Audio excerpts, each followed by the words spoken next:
میرے گھر والے میری شادی کرنا چاہتے تھے. مجھے اس چیز سے کوئی خاص مطلب نہ تھا. گھر والوں نے ایک لڑکی دیکھی اور پسند کی. مجھے تصویر دکھائی گئی. مجھے تو ایک عام سی لڑکی لگی. کوئی خاص چیز تو نظر نہ آئی. میں نے کہا آپ لوگوں کو پسند ہے تو ہاں کر دیں. منگنی ہو گئی.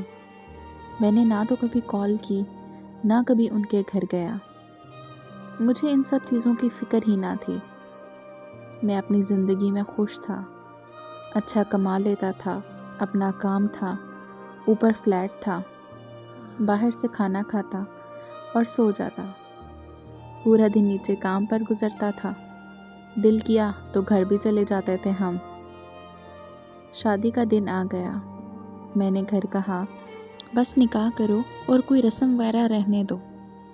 مجھے بس یہی تھا کہ ایک لڑکی کی ذمہ داری اٹھانی ہے. بس کھانے پینے اور جو وہ ضرورت کی چیزیں مانگے لا دو. بس مطلب کہ شادی نہ بھی ہوتی تب بھی اپنا گزارا ہو رہا تھا. شادی ہو بھی جائے تو فرق تو آنا نہیں تھا. شادی ہوئی لڑکی کو گھر لے آئے. باقی وہ جو رسم وغیرہ ہوتی ہے یہ تو سب گھر والوں کی ہوتی ہے. رخصتی وغیرہ کے بعد میں گھر آ گیا. خیر میں نے کہیں پڑھا تھا شادی کے 2 نفل ادا کرنے ہوتے ہیں. میں نے وہ بھی ادا کر لیے اور اسی بہانے عشاء کی نماز بھی پڑھ لی. ویسے کبھی دل میں آیا تو نماز پڑھ لی, نہیں تو نہ صحیح اور میں سو گیا. جو میری روٹین تھی. مجھے نیند آئی اور میں سو گیا. نہ تو مجھے خوشی تھی اور نہ ہی غم. شادی کے اگلے دن میں اٹھا اور کام پر آ گیا. 2 دن ایسے ہی گزر گئے. بات چیت ہوئی. بس اتنا جتنا اس نے پوچھا جواب دے دیا. اس سے زیادہ کچھ نہیں. اس نے پوچھا کیا آپ شادی سے خوش نہیں؟ میں نے کہا مجھے دکھ بھی نہیں. میں لوگوں میں ایڈجسٹ ہونے میں وقت لیتا ہوں بس. نہ کبھی میں نے اس کی تعلیم پوچھی اور نہ کچھ اور. میں نے کون سا جاب کروانی تھی.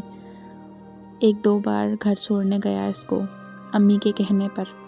نہ میں نے اس کو پردے کا کہا نہ حجاب کا. اس کو جو اچھا لگے کر لے. مطلب کہ اپنا عمل دخل کچھ نہ تھا. سوچنے پر تو وہ بھی مجبور تھی. بندہ ہے کیا چیز ہے. میں سویا ہوا تھا. میرے پاؤں کا انگوٹھا اس نے پکڑا اور کہا اٹھیں نماز پڑھ لیں. میں نے ارد گرد دیکھا. خیر میں نے اس کو کچھ نہیں کہا. ویسے کوئی ملازم اٹھاتا جب تو اس کی خیر نہ ہوتی. میں بولا کچھ نہیں. میں نے سوچا چلو اب اٹھ گیا ہوں تو نماز بھی پڑھ لوں. 2 رکعت نماز ادا کی اور پھر بستر پر اب وہ میرے پاس ہی بیٹھ گئی. قرآن پڑھنے لگی. میں مست ہو کے سویا ہوا. آواز تو آہستہ آہستہ آ رہی تھی. خیر میں اٹھا, نہایا, ناشتہ بنا دوں. آواز آئی. میں نے کہا نہیں میں لیٹ کرتا ہوں اور میں اپنے کام پر.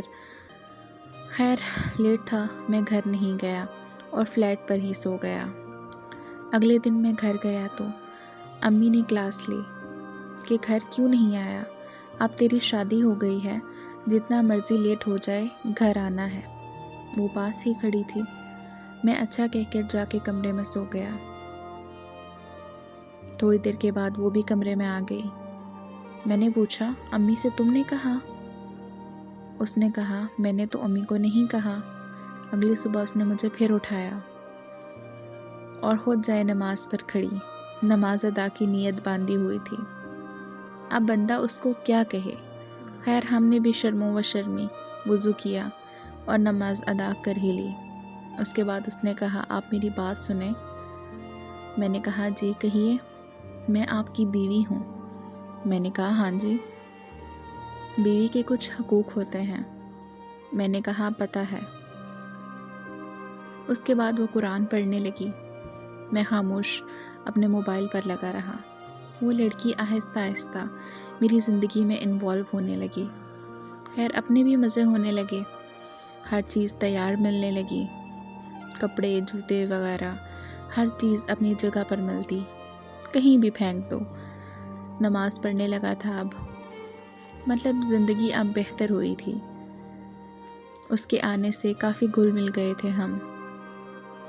اس نے قرآن پڑھا تو میرا سر اس کی گود میں ہوتا۔ آواز پیاری تھی، اکثر سو بھی جاتا۔ جب تک میں خود نہ اٹھتا وہ جگاتی نہیں، قرآن پڑھتی رہتی۔ اب میں کام پر اکثر لیٹ بھی ہونے لگا تھا۔ اس کی گود میں سر رکھ کے سونے کا مزہ ہی الگ تھا۔ ایک بات اور، گھر سے کام پر جاتے وقت میں نے ایسے ہی اس کو آواز دی اور اس کا ماتھا چوم لیا۔ شام کو گھر آیا تو رنگ روپ ہی بدلا ہوا۔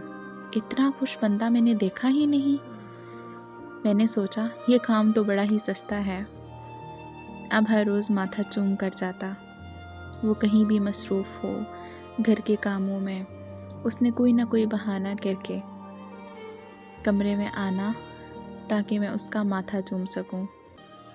نرم لہجہ، کمال کی گفتگو، کمال کی محبت، پسند کے کھانے، سکون کی نیند۔ زندگی مکمل ہو گئی۔ زندگی میں لوگ کیسے خاموشی سے داخل ہوتے ہیں اور آپ پر حکمرانی کرنے لگتے ہیں۔ کیا جرأت ہماری جو انکار کر سکے انہیں۔ کئی بار تو دل نکال کر دینے کو بھی دل کرتا ہے۔ خاموش محبت بہت پیاری ہوتی ہے۔ محبت الفاظوں کی نہیں، احساس کی ہوتی ہے۔ محبت کا تعلق عزت سے ہے۔ عورت کو احساس دو تم میری ہو، وہ روح تک دے دیتی ہے۔ اس پر بھی آپ کا حق ہوتا ہے۔ عورت مرد کے لیے سکون ہے۔ اگر آپ کو آج کی یہ کہانی اچھی لگی ہو تو پلیز میرے چینل کو سبسکرائب کریں۔ شکریہ۔